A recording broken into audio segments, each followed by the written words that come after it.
everybody. Welcome to the Hidden Gems podcast. We are here on your Black Friday. Very exciting. Hope you all managed to have a good Thanksgiving this year. And we are all decked out, ready to begin the Christmas season. Ho, ho, ho. It's so exciting. I am film critic Rachel Wagner, and Ryan is here. Hey, Rachel, so great to be with you once again. And I want to say to all of our audience, I hope you had a great Thanksgiving. I know we're living basically in the darkest timeline right now, but I hope you all spent this time with loved ones or friends or whoever you hold dear, because Thanksgiving is a time, at least for me, where I take stock of everything. I try and be grateful for everything, no matter how good or bad things are going. Yeah.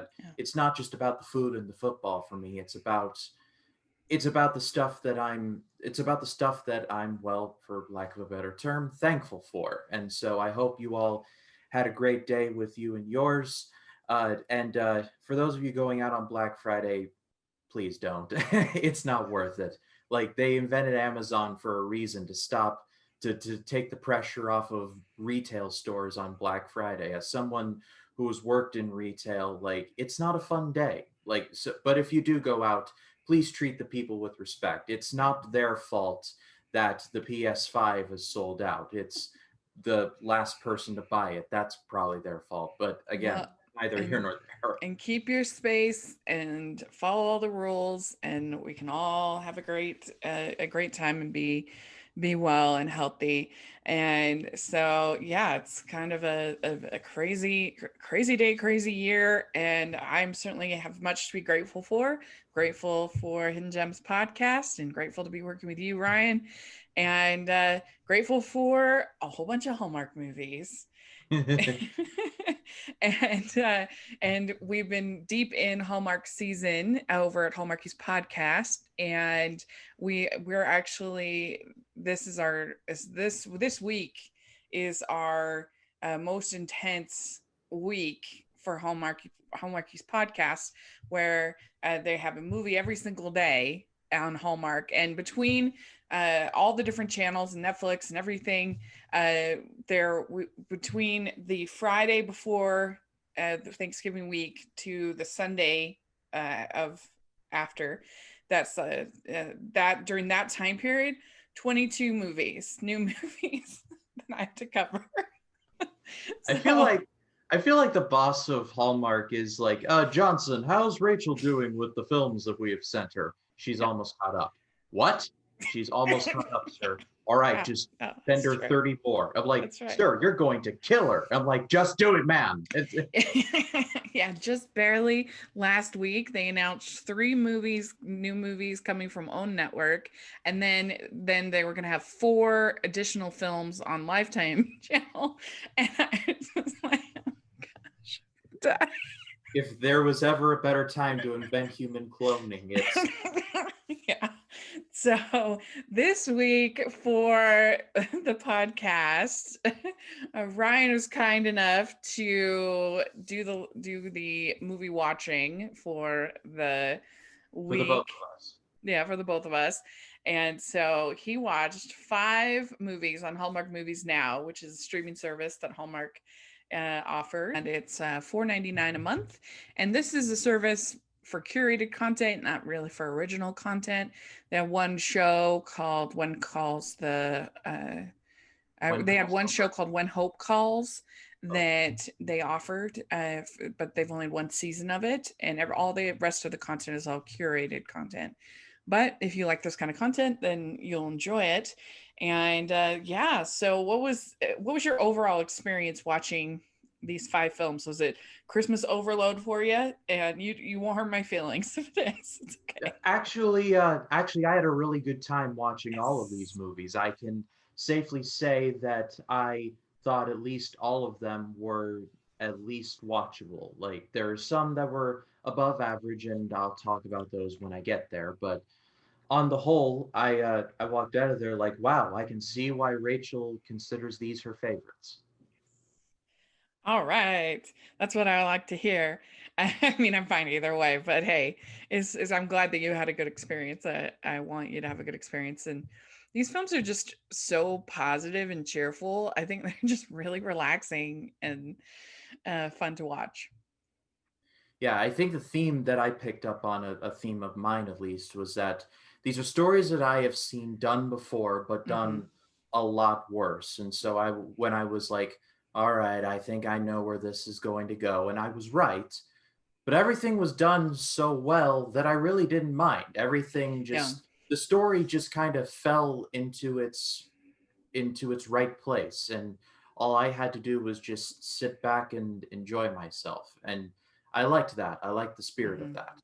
That's the thing, because people say, "Oh, the cliches, the tropes, or whatever," and they can be done badly. They absolutely can, but they can also. It's not inherently a bad thing to include tropes in your films. They're common storytelling devices because they are appealing and they work, and it's just a matter of how you do them and how you execute them, and the chemistry of the actors and all the other things involved. Yeah, absolutely. Hmm. Well, let's dive in then and see how your experience was. So the first one I assigned to you is was actually originally a Lifetime movie, and that's why it's got a little bit more content than you'd see on Hallmark. But it's the Road to Christmas. This is stars Jennifer Grey and Clark Gregg and Megan Park. And the kind of the fun thing is that they're married and they met making this movie. So the chemistry is, in my opinion, off the charts in this movie. But but what did you think about The Road to Christmas? Well, speaking of chemistry, it did help that at the time they were married, so it was like husband and wife working together. So that I thought they definitely met helped. on this movie. No? You would know better than I would. Yeah, well, they are married now. I thought they met on this movie. I could be wrong about that. But anyway, yeah, you're right. They're married and they have huge chemistry. Anyway, my thoughts on this movie. I really did enjoy this movie. I thought it was very nice. Jennifer Grey comes off as the type of person who she kind of reminded me of well, a person we're going to be talking about in a little in our best and worst, Steve Martin from Planes, Trains, and Automobiles. Hmm. Somebody who desperately needs to get from one place to the other, but unfortunately, due to the holidays and how traveling is just a complete and total nightmare on the holidays, she has to literally go like over the river and through the woods, not literally this time, but metaphorically, in order to get to her destination. But it's not about the destination, it's about the journey in this case. And it's definitely a good journey in the road to Christmas. Clark Gregg is he was my favorite part. I can't hate anything with him in it. I mean, he's Agent Coulson from the MCU. He was in an adaptation of Much Ado About Nothing, directed by Joss Whedon, that I really enjoyed. Like he's one of those actors that whenever I see him, I'm like Agent Coulson, and I just it just perks me up a little bit. He has a daughter in this movie, and I believe she's played by Megan Park. And when I first saw like a couple scenes of them together, I'm like, oh great, this is the father trying to be hip and the daughter constantly rolling her eyes at him. And there are a few scenes like that, but it's done in a way that feels very it feels very organic. It's not like oh she's kind of mad at him as a contrivance of the plot. No, it's just that like they're both in like two different places, and throughout the movie they eventually come together, and the coming together of the two in their relationship was just very nice to see. This movie got me mad a couple times because when Claire gets on that truck with the Indian gentleman and the two rednecks, and they leave her at that gas station, I was like, oh my god, that Indian dude and the cast from Trailer Park Boys just left her behind. What? That's so mean. Is Yeah. anyway, this is a really good movie. I really enjoyed myself. Yeah, it's really fun, and I agree with you about Clark Gregg and Megan Park because it could have been super cringy, but they actually have like a really, I think, pretty authentic relationship. And there's a couple points where she is like, she actually teaches him things, which I always appreciate in movies where they don't just kind of write the teenage characters off as either being like unreasonably rebellious or just kind of stupid.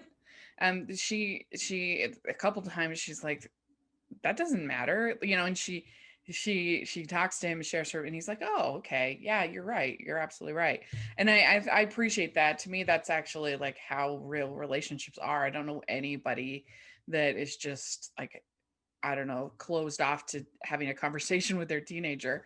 um I appreciate that. And then and there are some really good kissing scenes in this movie. If you're a big fan of kissing scenes, which everybody knows on the Hallmarkies podcast, I am, really good. um, and they just have really good chemistry between the two of them. And they're, and because a lot of times in the Hallmark movies, you get the near kiss where they get really close and then they don't. Something Hey interrupts guys, what are them. you doing in here? Yeah. Something like that, right? Not in this movie. In this movie, we get actual kissing, which is I'm a big fan of. And uh, it's there's definitely very silly. Her whole relationship is kind of ridiculous with Lorenzo, but it's fine. It just is the catalyst to get her out on the road. That's all that's needed there.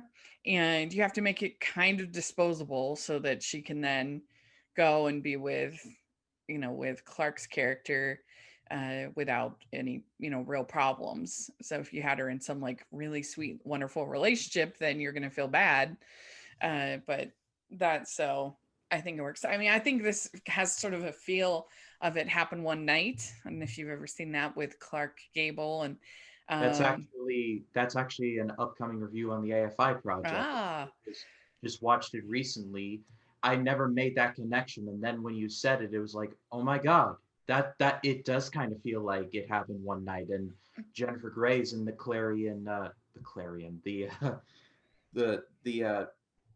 I can't remember her name, Mrs. Colbert, yeah, Claude, Claude, Claudette Colbert. Thank you.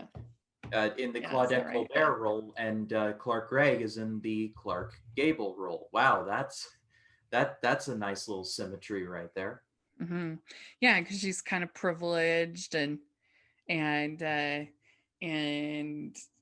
kind of a little bit high maintenance, and and yeah, they go from being on a plane to a train to a car to all the different stuff within the movie. And yeah, I think this one is really entertaining, and I'm glad they've got it on Hallmark Movies Now because I really like it. And I like the lady who plays his mom. I think she's really nice. Oh Uh, yeah, I like the part where she gets the Emerald cookbook for Christmas, and oh yeah. she's kind of bummed about it, and I'm like, Emerald's a good cook. What are you doing? Yeah, that's true. I forgot about that. Yeah.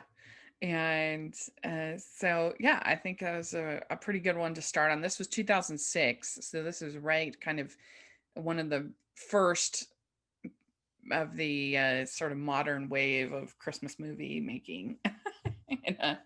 And, so this is early on.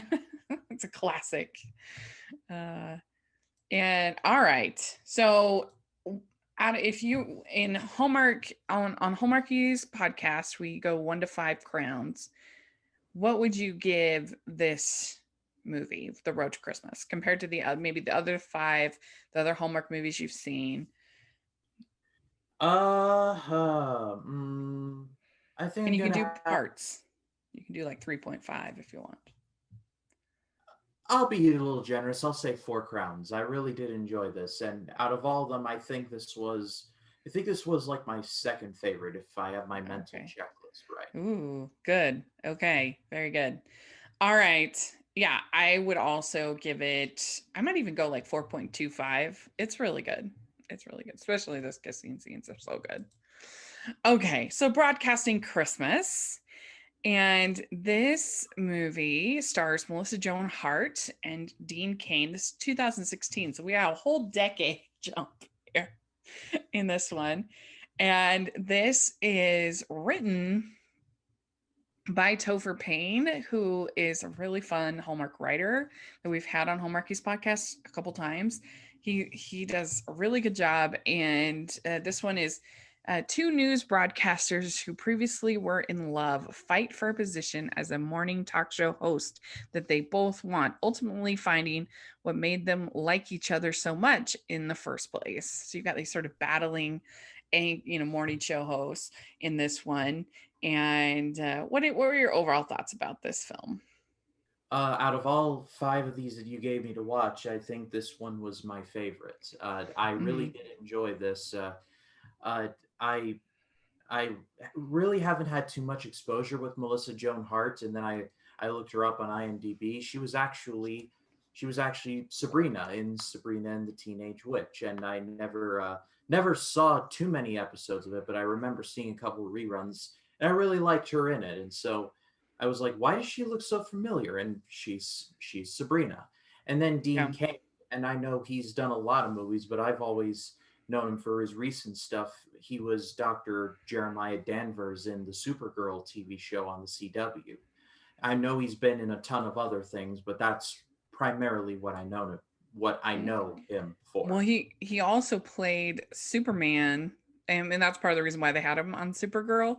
He played Superman in the '90s in the Adventures of Superman and Lois. Well, that's a nice bit of continuity right there. Yeah, yeah. uh, but yeah, what are some things you liked about this film? I liked the chemistry between Hart and Kane, even though they're exes. It wasn't like they're trying to like sabotage each other. When they see each other, I got the feeling that they have bad memories with each other, but there was also a lot of good stuff in there as well. It wasn't like I'm gonna derail you or do something stupid like that. It was like oh hi, and then all the stuff comes back, and then Uh-huh. throughout the movie it's like an up and a down. Sometimes they're on the same page in order to get out the one lady who has like the media empire. I can't remember her name off the top of my head, but she had the podcast and the line of bridal gown dresses and all of them. Rachel, I'm sure you know who I mean. Yeah, yeah, yeah, And then and yeah, then they have their moments when they're apart, but then they do but everything does work out at the end. And in a normal circumstance, if it wasn't these two actors and this script doing it, I would probably hate it, because it's like a come on guys, just work it out already, we know what's going to happen. But I was actually rooting for them, and glad that that everything worked out. yeah. Yeah, I think that Jackée is really fun in this movie. Is kind of one of their sort of rivals, and then it's also kind of unique because it's set in the city. It's not the girl goes back to the country kind of thing, which you usually see in these movies. I joke on Hallmark's podcast that the only way to be a good person in the city in a Hallmark Christmas movie is if you are a window designer or you are running a parade. But I might add, That's just too accurate right my there. I might add being an anchor on a morning show. that That's makes my third job. that makes a lot of sense. And I think Richard Klein is funny in this. I mean pretty much everybody at the office is fun, and I think this even gets like a little bit of a feel of something sort of maybe His Girl Friday kind of a feel. So if you're talking about classic rom-coms, maybe even the Philadelphia Story a little bit, kind of that banter back and forth, the enemies to lovers kind of trope that you have. But that's one of my favorites when it's done well, because sometimes they can make the character so unlikable that you don't care, but in this case they keep them likable. and I think it's a funny script. I think it's a fun script. Yeah, and my favorite moment of the movie is a complete throwaway joke, but after Emily has her big blow up on the news, like, I should be the anchor of this, and da da da da, da and like, it happens all live. Like, she learns that she's becoming like a Twitter campaign, and one executive walks up to her and is like, "Congratulations, Emily, you're a pound sign." And an assistant's like, "It's a hashtag." And he's like, "Even better." I laughed way too hard at that. Yeah, that was good. That was really, really good. And so yeah, I think this one is fun. I think they have nice chemistry together. And so I'm glad you enjoyed it. I really am. I think it's a nice Christmas movie. All right. So how many crowns did you give this one? Ah, is it possible to give it like a? I'll say 4.25. Is that an Mm-hmm. acceptable? Yep. Yep. Yeah, I'm gonna give this one 4 crowns. I think it's really fun. I guess I'd give Road to Christmas the slight edge because of the kissing scenes. Road to Christmas. Those dang kissing. Yes. Yes, it's a winner. All right, but it's really fun. Okay, so next we have Window Wonderland, and this is a fan favorite. A lot of Hallmarkies love this one. Speaking of being a window designer in the city, and this is written by Neil and Tippy Dabrowski. And if you remember last time, I had you watch The Lovelocks. Do you remember that? Oh yeah, yeah, yeah, yeah. Same writers. Jerry O'Connell locked himself on a bench in the middle of a freaking blizzard just to get his lover's attention. I I mean, admire who his wouldn't? I admire his tenacity, but he must have been cold. But that's a side road. I Side. mean, it's Rebecca Romaine. I mean, come on. What are you gonna do? Uh, but they're really fun writers. They do a good job, I think, particularly with the banter, with the romantic banter. This stars Paul Campbell, who is a big favorite in the Hallmark world. He was the and in the world of Hallmarkies. He was our first ever actor interview that we ever had on the show. Um, and we've had him on 5 times. So he's super nice, He must be a fan of yours. I guess, or he's just really nice. I don't know. But I like Kyler in this movie. I feel like she is playing Sloane the lead. Like she's a little more modern than you sometimes get, even her hair and just uh I don't know. I just think that she's a little bit different than the typical Hallmark heroine. And I don't know, I think this one's just really charming. You get Cameron Matheson as the bad man of business, which is super fun. I think he does a good job with that. I don't know. What did you think of it? I did enjoy this one. I was happy to see Shiloh Lee in the main role because she's, speaking of Supergirl, she's Alex Danvers on that show. Is this? Oh, yeah. I wonder if like CW and Hallmark have like a secret talent exchange thing that I don't know about. I think they're both filmed in Vancouver. So Next thing you most of know, Stephen Amell's gonna show up in a Hallmark Hall of Fame movie for next year. them. Yeah. I'd I certainly think. watch that, but but I digress. Yeah, this was a good one as well. When I heard that it was like, oh, it's about two competing window designers, I'm like, I have a feeling I know where this is heading as well. But again, the chemistry between Shiloh Lee and Paul Campbell was really really good, and they have a lot of good lines together.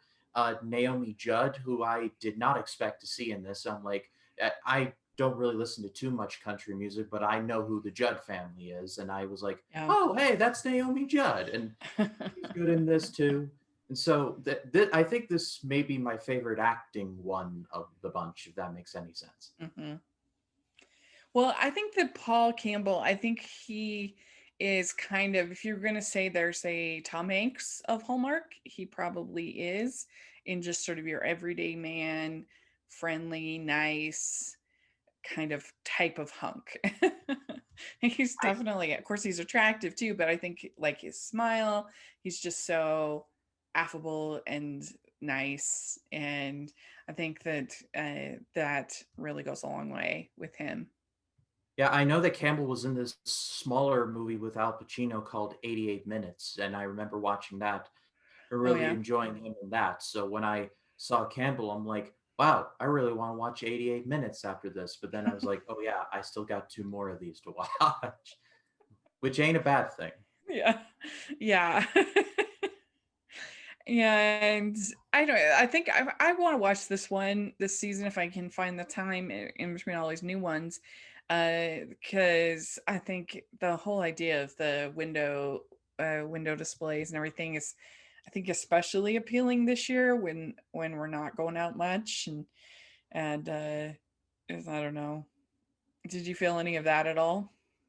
Yeah, but I mean, I have an affection for windows, like for like windows and window dressing to begin with. Anyway, I've Mm-hmm. been to New York City on several occasions, and so you have all the big retail stores like Macy's and FAO Schwartz, and they occupy a lot of real estate, so they got to fill up their windows with interesting stuff to kind of draw you in. I remember passing by FAO Schwartz, and I'm like, wow, where did they get teddy bears that big? Yeah, I know. I love seeing those. Oh, so fun.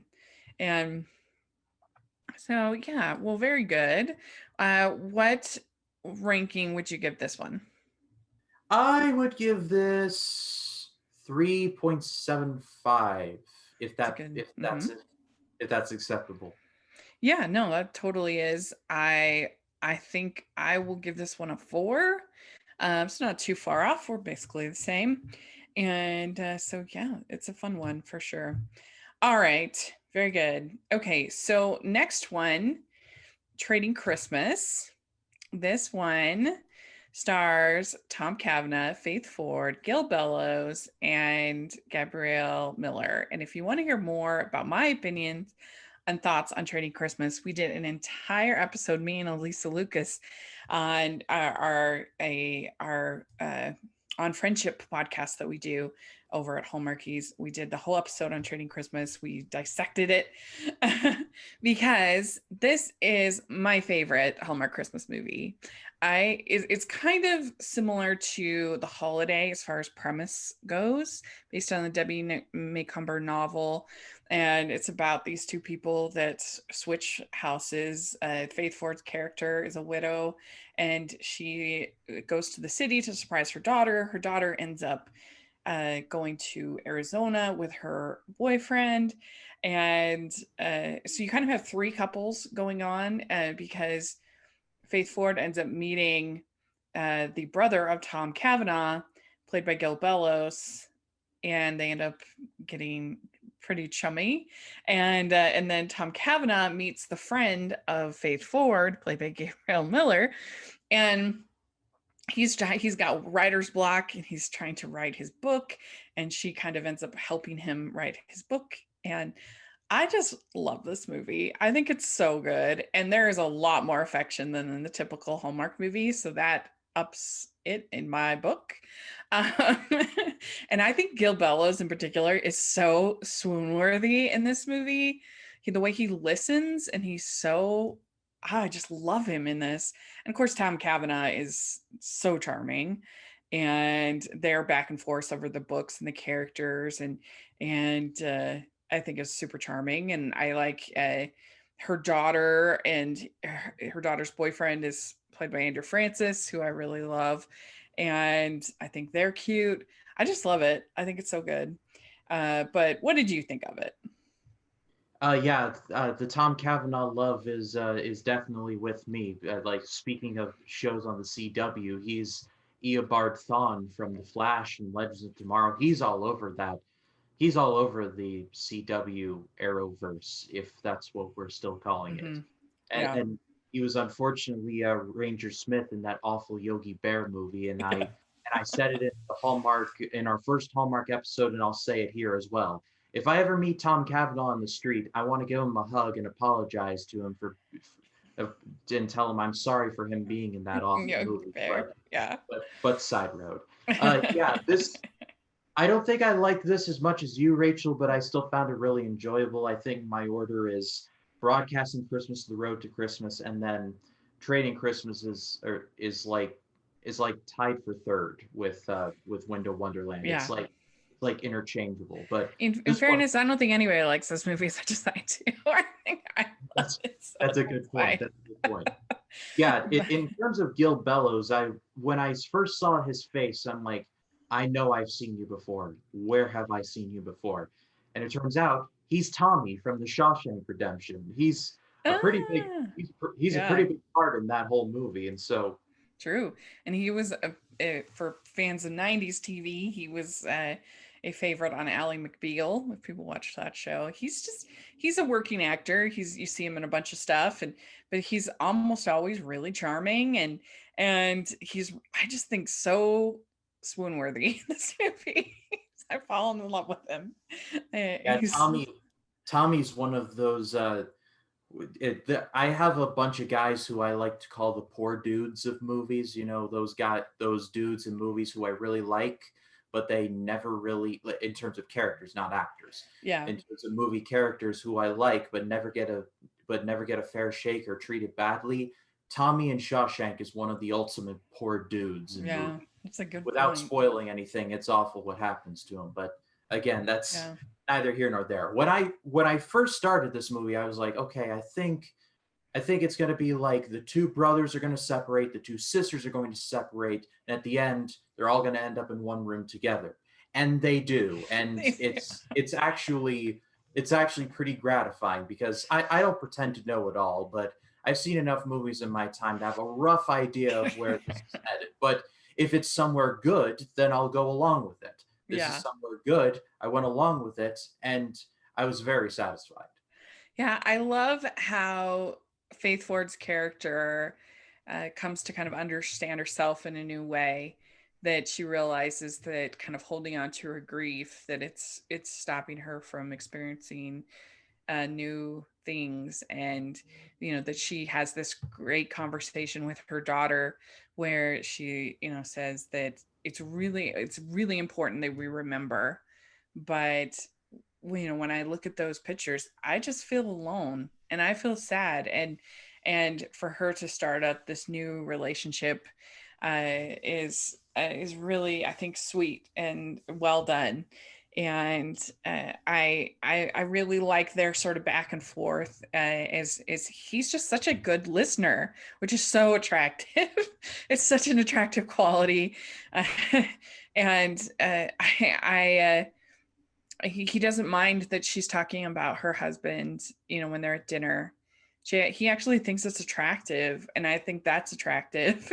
and um and I love the two of them together. I love the scene when he gives her the earrings, and I think that's really great. And then I love sort of the I think the Gil Bellows and Faith Ford connection is more of just a natural, we just understand each other. We're really well suited for each other, right? Where the Gabriel Miller Tom Cavanagh connection is more of the enemies to lovers kind of connection, where they really don't get along at first, but I think there's a lot of funny parts, like when the people kept coming to their house with desserts, and he's like, stop him now. And the kids are keep throwing snowballs at him, and I think that's funny. And the back and forth between, as she's helping him with his book, because she's bitter because she was left by her husband, and he's bitter because he was left by his fiance on Christmas Eve, of course. And so it's about how they kind of let go of those things, and you realize, like, she tells him, you made your character, you made her evil. Who would want to be with that person? The Because he's writing her like he sees this fiance, and I think that's all really great, really well done, very well acted. And so those are some of my favorite parts. Yeah, and when I first heard them talk, like her talking about her former husband, I'm like, where is this going? But it felt like it felt organic, and the movie does a great job of showing that she's having a very hard time with this, and expressing her grief to Gil Bellows is her way of getting it out and Yeah. letting it out and expressing it in her own way. In anyone other's hands, it probably would have just fallen flat, but it actually really worked. Yeah. And there is a lot of PDA in this movie, like for a Hallmark movie, a lot. And I mean, you can tell it was made in 2011 because if it was before that, I mean, if it was after that, there's no way. And I'm all for it. I wish that there would be more because that's the way grown-ups are. Come on.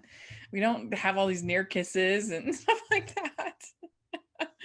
Uh, and so yeah, they're very good. And I mean, I know probably the daughter and the boyfriend are like the weakest of the three relationships shown, but I like the fact that he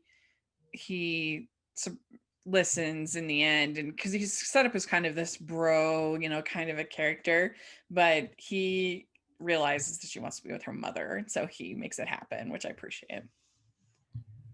Agreed. Hmm. Yeah. Very good. So you give this 3.75? You know what? I'm going to, yeah, 3.75. Okay, good. Well, this one for me is a 5. I love it. I'm not, it's not a perfect movie, but in the world of Hallmark movies, this is my favorite, so it gets the highest score. Um okay. So have we gone through them all? Okay, one No, more. Annie Claus. Yeah. So the last one I gave you is Annie Claus is Coming to Town. And I wanted this one because honestly, people think, oh, Hallmark movies, lots of Santa movies. Actually, there's hardly any. That it's pretty rare. And so this is one of the few that kind of has more of that whimsy. And so I thought that would be fun to do. And this is written by Nina Weinman. And Nina Weinman, she's like the queen of Hallmark writers. She has written so many. And she was our first interview we ever had on Hallmarkies podcast. And she has been on our show 5 times, 6 times, whatever. She's been on a lot, and we love her. And I think this is fun. It's about Santa's daughter coming down, and she ends up getting this job in this toy store. And Sam Page is running the toy store, and they have to try to get the toy store to keep afloat. The old-fashioned toys because they're not as popular anymore, and it's just I think a pretty cute movie. It has Vivica Fox in it, and what did you think of this one? Uh, Hopefully you don't take this the wrong way. This was kind of my least favorite of the bunch, Mm-hmm. just because when I was like at a certain point in the middle of it, I was like, this reminds me a lot of the movie Elf with Will Ferrell and John Favreau, Yeah, except take out the James Caan parts. this And is my least favorite of these five as well. I mean, I still like it, and I just wanted to have one movie that was more sort of Santa focused out of the five, and there's not a ton to choose from. Really actually on in from Hallmark, which I think a lot of people would be surprised by. I think people expect that there's a lot, but there really aren't very many.